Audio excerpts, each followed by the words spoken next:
Hi, this is Lisa Kelly, Notre Dame author and class of 1993, and you are watching the Two Irish Brothers show. Cheers and go Irish. Quinn pumps once. Buys some time and finds Samardzija. Samardzija with a cutback. 5. Touchdown! What's up, everyone? I am MD Sean 45. I'm Irish Benjamin 57. And together we make up the Two Irish Brothers show. First off, a very happy Memorial Day to all of you watching. Remember everyone who gave the ultimate sacrifice to make this all possible. So my salute to all of them. But with that said, you guys know the drill. Hit that subscribe tab in the bottom right-hand corner. Like or dislike the video to help with the algorithms. And check us out on all our social media platforms that are posted in the description box below. So, first things first, Ben. Woohoo! Men's lacrosse national champions. I watched the whole game today. Unbelievable. Yeah, a fitting end of the season for the Fighting Irish, and what a victory to propel them into the national title on a game-winning goal. So that was absolutely incredible. And to say that they beat number one Duke is absolutely incredible. Twice Yes. this season. Twice. So, yeah, Now, absolutely incredible. Hats off to those guys. Super stoked. I didn't get to watch the game. I was busy with some other stuff, but I was paying attention, and boy, am I happy for those guys. well, I mean, in particular, the Kavanaugh brothers. What's their names? Chris and Pat Kavanaugh been playing together since they were kids. And the men's lacrosse coach, I'm blanking on his name right now, but 35 years he's been at Notre Dame and has never had a national championship. Well, he has it now. Yeah. And listen, I'm not going to sit here and pretend that I'm some kind of lacrosse expert or that I watch their games regularly. I don't. But I can tell you one thing. I mean, it's just, a coach that's been with a program that long and two brothers who have this amazing bond, as you can tell. I mean, you just watch the Kavanaugh boys, and blood is thick, put it that way. Yes. But unbelievable. A coach that's been there that long, and he finally gets his first national title. So hats off to him, and just I'll tell you one thing: lacrosse is more brutal of a game than I thought. Yeah, it's a rough game. I mean, I've never actually sat down and watched one from start to finish, just bits and pieces of one, but all I can say is, damn. I mean, we think hitting in football is pretty hard. I mean, those guys take a beating just as much as anyone else. Yeah.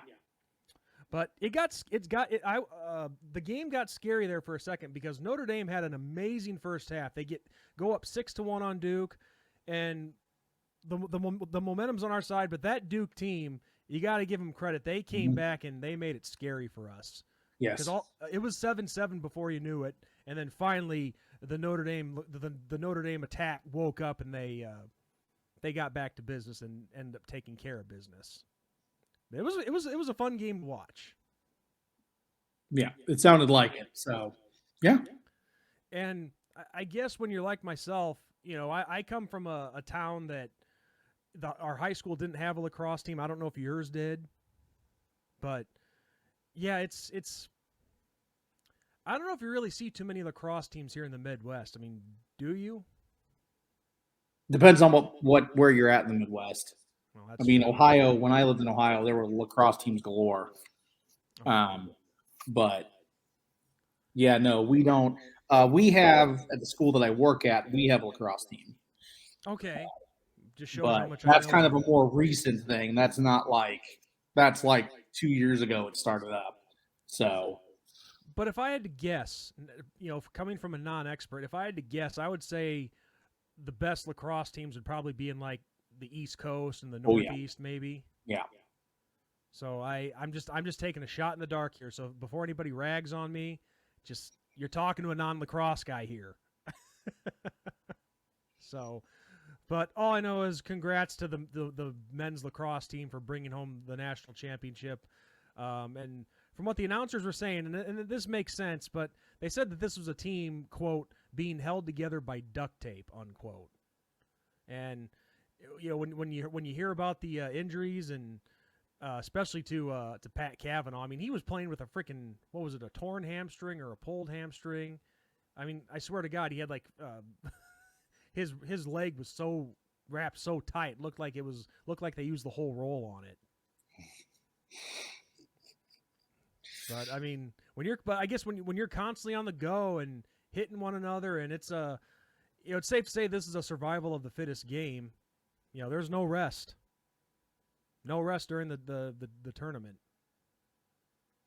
So, but anyway, with that said, something else, Ben, that I wanted to talk about, and this actually involves you too, because I know you've seen this kid play a little bit.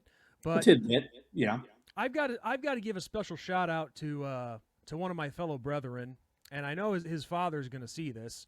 But there's a kid by the name of Drew Himmelman that went to the same high school that I did, Geneseo, Illinois, Geneseo High School. I was class of 2004, and this kid, I believe, is like 11 years behind me or so. So I never met him, never talked to him. But when your fellow brethren, in this case the Geneseo Maple Leafs, when it's a former Maple Leaf that's succeeding, you gotta give him, wish him nothing but the best, and keep tabs on him. And I say this involves you, Ben, because you've seen him play at Illinois State. That's where he ended up going to college. Yep. And this kid, when I watched him play when he was in high school, he was a tight end, but he eventually moved to left tackle. I actually think he might have played both tackle spots. I'm not sure, but he actually led the Redbirds in It was because of his blocking that the Redbirds had one of the best rushing attacks in FCS Division I. Mm-hmm. I forget the running back's name, but he had like 7,000 yards in his tenure with Drew Himmelman blocking for him, something like that. Yeah, that sounds about right. Yes. So, well, anyway, so Drew Himmelman finishes his collegiate career with a ton of success. Of course, being looked at by NFL scouts. He goes on. I was sure he was going to be drafted. I really thought so, but it didn't happen.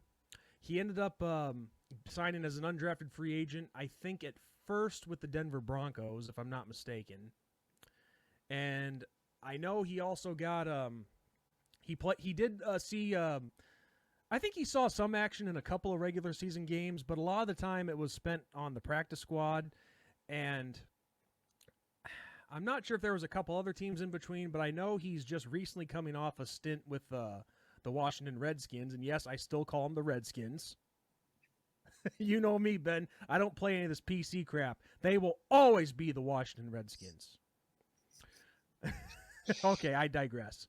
So I know there was he had a stint with them on their practice squad, but then they released him, re-signed him, released him again, and just on Saturday night, and I didn't know this, but I'm watching the Philadelphia Stars and the Pittsburgh Maulers in some USFL action, and then when they announced the starting lineup for the Stars, his name is at left tackle, Drew Himmelman, and I'm like, when did he join the USFL? That's awesome.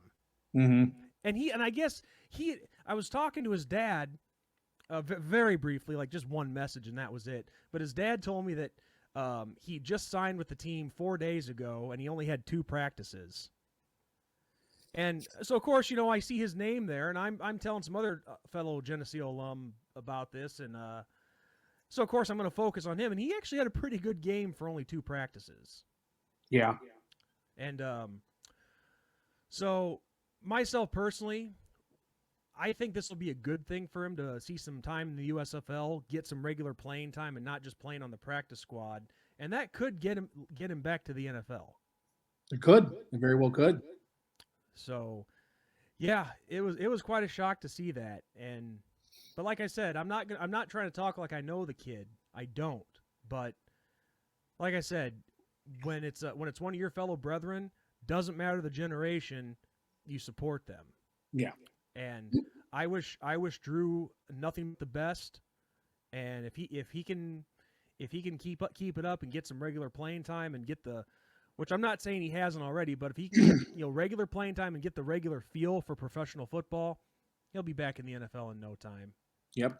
But congratulations that he's able to get some playing time and play some professional football. And it's like we've told everybody, Ben, the ones who don't, like, they write these leagues off, the XFL and the USFL, not a good idea to do that, because there's a lot of talent that's going to be coming out of these leagues. Yep. And it is good football, and it's fun to watch. Mm-hmm. So it just goes to show you that this is a good way to get your career turned around. And one thing that his dad told me, and I didn't know this, but I guess he had shoulder surgery last year, and he had to really work his way back from that, like any player would have to. Mm-hmm. And this kid's now starting in the USFL. He's back on track, and yeah, it really shows that he's a hardworking kid. So yeah, as a fellow Geneseo Maple Leaf, I wish you nothing but the best, Drew. And to his parents, if they happen to see this, congratulations on your son's success and a chance to get back to the NFL. I can't imagine how proud you guys are. So congratulations to everyone in your family, not just Drew. So I know I kind of took over the talking, Ben. That's okay. You went to Geneseo. I didn't. Yeah, but like I said, you saw him play a little bit with Illinois State. And yeah. You're familiar with the name. But that is true. I mean, he comes from my alma mater, and well, obviously the big difference between him and me is he's good and I wasn't. I don't think maybe I wouldn't be doing the show right now if I was good. I don't know. Now, I shouldn't have said that. I'm coming off way too arrogant now, way too cocky, and I have no right to be cocky. All right, so moving on to the next topic, and Ben, I've been taking a lot of the talking away, but we have some recruiting news to talk about for Notre Dame. Yes. Recruiting news and transfer news. Yes. Okay, sorry. Go ahead, dude. A little twofer, if you will. Well, we'll start with the transfer part, because that's what affects the Irish quite immediately. Yes. So the Notre Dame Fighting Irish have gotten Devin Ford through the transfer portal from Penn State, a running back who was originally a 4-star recruit in the class of 2019. He had over 650 rushing yards and 6 touchdowns during his time at Penn State. A phenomenal pickup for the Irish, saying that we lost Diggs to the transfer portal. And I would assume that he will split time with Estime. I find it very hard to believe that you bring this guy in, if you will, for him to be third or fourth chair, if you will, on that running back depth chart. So I would assume that him and Estime are going to be like the 1-2 punch for the Irish in this upcoming season. Yeah, that's safe to say. And then, but of course we go from a running back room that lost some firepower. Now we're pretty much back to stacked again, because you have Audric Estime, you now have Ford, and then behind them you have a combination of Jabron Payne, Jadarian Price, who is just a freaking monster, and I can't wait to see him get some action.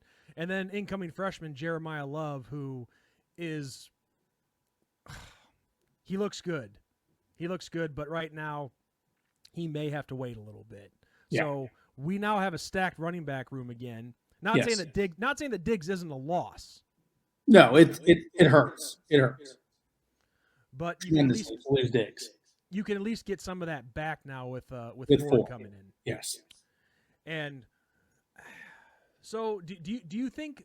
So I know you said you thought it'd be a 1-2 punch, but do you think we'll still see plenty of the other guys behind them getting opportunities? I think it depends on situations. I think it also depends on, going hand in hand with the situation. Where are you at? Are you up by 25 points? Because that's when you should see those guys. I mean, obviously, like I said, this guy is a 2019 recruit, so he's been around for a minute, and he's a vet. and experienced, and clearly, I would assume most likely a lot stronger, if you will, than these other guys that are lower on that depth chart in the running back room. Obviously, Estime is just built different. I mean, there's very few people that are as big as and strong as Estime in the running back caliber currently in the NCAA. But Ford brings a lot of tools to this locker room. Yes. So I would assume that it is him and Diggs as 1 and 2, or 1.1 and 1.2. Right. So that's what I think. Yeah, it's very possible. Very possible. I can't wait to see what happens come fall. See how this depth chart plays out after everything. But also, Ben, on the recruiting side of the slash, the slash transfer portal part, Notre Dame just had a big pickup on the recruiting trail in edge rusher Logan Thomas, and I believe he was let's see, what was he, 16th? What was he ranked? Was he 16th? Where was his rank at? Okay. Never mind. He was the 16th one to commit to the class of next year. Mm-hmm. But I was trying to see where he was ranked as far as his overall draft class and his position. But all I know is he's a 4-star player. I can tell you that much. So, but going forward, that's something we're definitely going to need as edge rushers. And then also coming up on June 2nd, we have a defensive tackle that's looking to make his commitment. And I think his last name is Stevenson. I think I'm blanking on names right now, but defensive tackle, 3 or 4-star, I forget. But so far, he's crystal balled to Notre Dame. Yes. Because I'm not saying our defensive line is weak, but when you lose somebody like Isaiah Foskey and the Ademiamola brothers, that's going to hurt a little bit. So you need. Yep, we have to refill that line, and mm-hmm. we're stepping in the right direction. We kind of lost a commit from one of the kids, defensive line wise, and I think people were kind of not quite freaking out, but a little concerned. But are you talking about Justin Scott? No, I'm talking about because people were saying that we were losing Justin Scott and Owen Waffle decommitted for Notre Dame. Okay, yep. Okay, I remember that name. And he was a 4-star edge rusher. But I mean, the guys that we're bringing in and that are also crystal balled for us, I mean, that's going to become an extremely crowded room very quickly. Yes. So I see guys maybe having a little bit of doubts, like, well, I don't know. You go where you can get playing time. I mean, we've seen it throughout history. This is nothing new. I mean, Bo Jackson was supposed to go to Alabama, and Alabama couldn't start him, so he went to Auburn. Yeah, and look how that ended. So it is what it is. It stinks to maybe miss out on a guy that's a 4-star like that. But at the same time, there's only so many spots. So, and this might sound stupid, but sometimes if you have a loaded position room, whatever one that may be, you can afford to lose somebody. Yeah. Especially if it's a situation where it comes down to between 2 guys and you can only get one of them. Hence the CJ Carr, Dante Moore ordeal at quarterback. Right. Like it was a very low chance you were going to get both of those guys. Yeah. So, but despite losing someone like Owen Waffle, if these guys commit, or with Logan Thomas already coming in and this defensive tackle committing to us, hopefully, then that lessens your problem, obviously. Right. So it just shows that people aren't giving Marcus Freeman enough credit. He's been doing a phenomenal job on the recruiting trail. And yes, I'm sorry, but you're going to lose someone. Someone's going to lose out when it comes to certain players. So just because you don't get somebody doesn't mean that you're not in the mix for other people. But it's like we have so many fans that think, oh, he's not getting this guy or not getting that guy, but they're not focusing on the guys that he is getting. Right. Which I'll never understand that. Just because you lose one doesn't mean there's not another one there for you to get. But that's why they're fans, and of course you got to include us in that too. But that's why they're fans, and that's why the coaches are the ones coaching. Yep. So That's exactly right. Hit the nail on the head. Exactly. All right, Ben. So with that said, I think we've covered everything that we've wanted to talk about, and I just want to let everyone know the last "Who is this?" wrong answers only. We'll have to wait and do that for the next episode. So Memorial Day, we all have plans and stuff to do, so we'll cover that in the next episode after this one. Mm-hmm. So with that said, everyone, happy Memorial Day again. Enjoy it. Remember what the day is for. And I am Indy Sean 45. I'm Irish Benjamin 57. And as always, good night, God bless, and go Irish. Go Irish.